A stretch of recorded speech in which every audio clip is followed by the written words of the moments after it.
Hello everyone and welcome back to the good stuff. We are continuing our 1858 match between Paul Charles Morphy and Johann Jakob Löwenthal from London, and Löwenthal is still trying to avenge his loss from 8 years ago and not doing all that great. After suffering 3 losses in a row, he won game 5. We've shown that game lasted for 70 moves, and in the end he finally took down Morphy.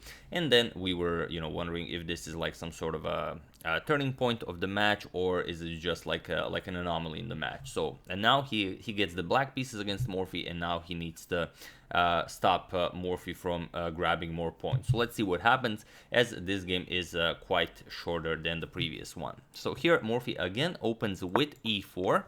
Sorry about that. And Löwenthal goes for the Sicilian defense with c5. And here, although knight f3 is what you would usually play today, in those days going d4 right away was not at all unusual. So c captures on d4, and only now knight to f3. We have knight to c6 defending the pawn, and now knight captures on d4. We basically transpose into a normal Sicilian. We have e5, and now again nowadays knight to b5 is pretty much an instant move, but Morphy goes knight captures on c6. Nowadays you will not really be trading the knight on c6 unless you have like something really prepared for maybe a bullet game or a blitz game, but other than that it's well, white just doesn't get anything from this. Black captures with the b pawn, and then even has very nice support for a massive center. But Morphy plays this. We have bishop to c4, and now knight to f6, going after the e4 pawn. And here Morphy just castles. And now he offers the e4 pawn for some rapid development. For example, knight captures, rook e1, and so on. However, Löwenthal, also a big fan of development, goes for d5 instead. And okay, Morphy captures with the e-pawn. We have c captures and bishop to b5 with check. Bishop to d7 blocking, and Morphy trades the light square bishops. We have captures, and now rook to e1. So Morphy is sort of ahead in development, even though not a lot of his pieces are developed, but he does have the semi-open file for the rook and for the queen, and Löwenthal's castle king is still uncastled, so still in the center of the board. So here you have to decide how to defend the e-pawn. You could decide to go for queen e6, queen to f5, those are all very nice. However, here Löwenthal goes bishop to d6, and this is where we get our title of the video. This move allows Morphy to keep Löwenthal's king in the center of the board for one move more, and this is huge for white. So here Morphy just goes knight to c3, and it is as of this move that this position has never been repeated again. And now the problem is that with bishop to d6, the queen no longer guards the pawn here, and you don't really have the option of pushing the pawn because Morphy just captures it as this pawn is pinned. You cannot do anything about this. So here you don't really have a good reply to this after knight to c3. So here Löwenthal plays a very, very sneaky idea. Here we have e4. E4 opens up this diagonal for the bishop, and now it's a trick. So if Morphy were to grab the pawn, then Löwenthal just captures it, and then if Morphy recaptures, the bishop captures here with check, picks up Morphy's queen. So what you would have to do is, after this capture, you could check the black king like this, but then the knight just goes back, knight e7, and we end this line with Löwenthal being up a piece. Of course, in a much better position. Now he's just going to castle on the next move, and that's it. So instead, after this a very tricky idea of e4, Morphy just goes bishop to g5. He says, okay, you're free to castle. I'm just going to bust open the king side, and it's going to be a very, very hard position for you to play. On the other hand, you could castle queen side, but you don't really have any protection for your king here. So what can he do? He goes knight to g4. He says, all right, now I'm going on the counterattack as your h2 pawn is now under attack. But Morphy says, not a problem, as we've reached the position from the thumbnail. And Morphy goes for queen captures on d5.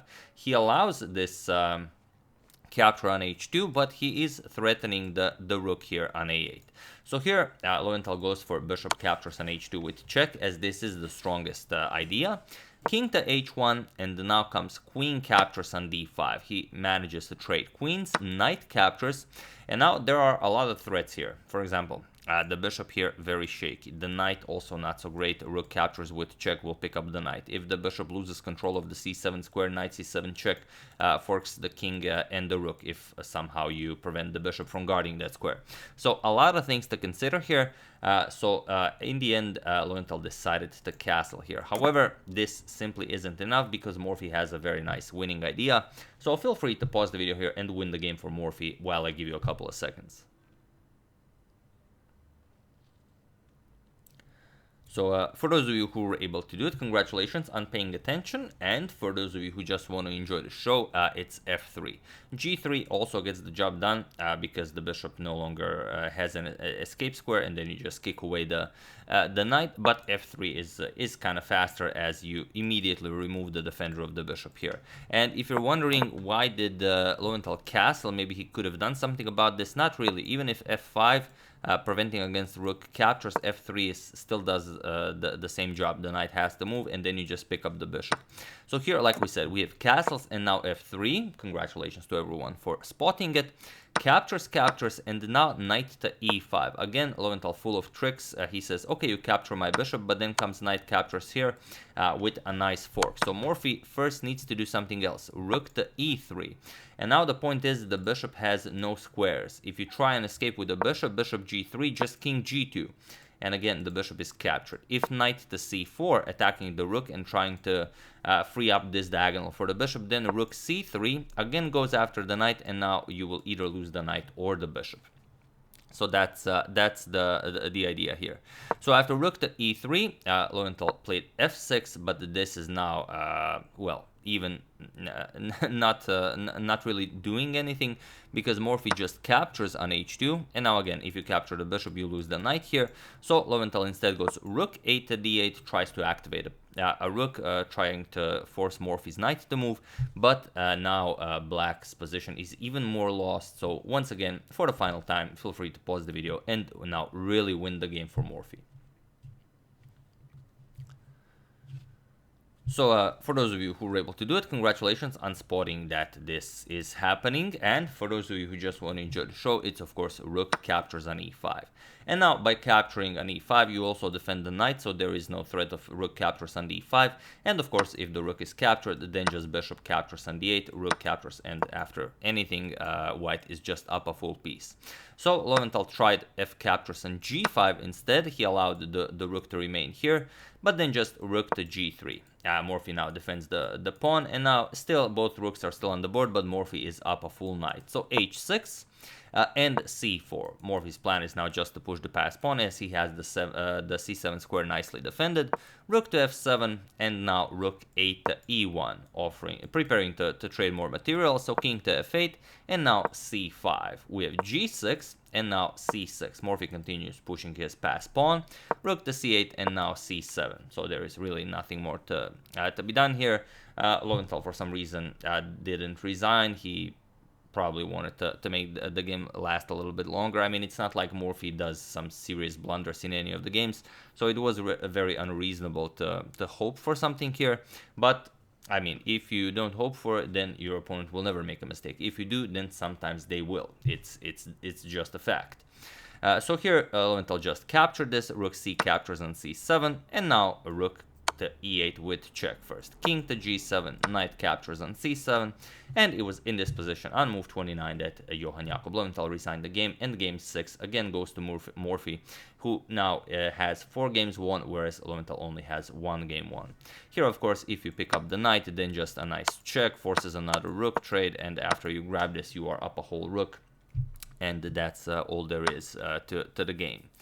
So yeah, like I said, game 6 goes to Morphy. He made quick work of Löwenthal this game. It was really a special moment here after rook to e1, where this bishop to d6 was played. Queen here or here just prepares the development of the bishop, and then you do it because this is a massive pawn center. Like, if this survives, then that's huge for black. If it doesn't, like it didn't in the game, then it's just a liability. But yeah, it took one move too long to castle, and Morphy is an expert on when you take one move too long to castle. That's simply not happening. But yeah, once again, that's the game. I do hope you enjoyed it. I would like to thank Jeffrey Johnson, Hannah Tomashke, Ria Singh, Srinivas Batula, and Sid, and Ulrich Dama for your contribution to my channel. Thank you a lot. I really appreciate it. As usual, you can check 2 of my previous videos here. Thank you for watching, and I will see you soon. Continuing the coverage of the good stuff, checking up on your wonderful suggestions, and whatever else happens in the chess world. Thank you all. I will see you soon, and have an excellent rest of your day.